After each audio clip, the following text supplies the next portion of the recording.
Yes. After 6 years, medyo masama rin pakiramdam ko, no? Tapos pumunta sila, Madam Lia Mendoza.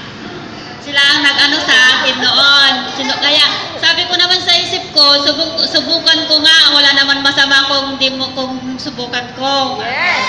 Nung tinuloy ko nakaatik na rin ako 3 bote siguro noon. Tapos mayroon na. Ito na yung anak ko ngayon. Yun lang po. Maganda yan, Intra, kaya subukan din ninyo. Kaya doon pala sa amin, yung kapitbahay namin, kasi yung gumagamit ako, tapos yung biyanan ko may diabetes siya.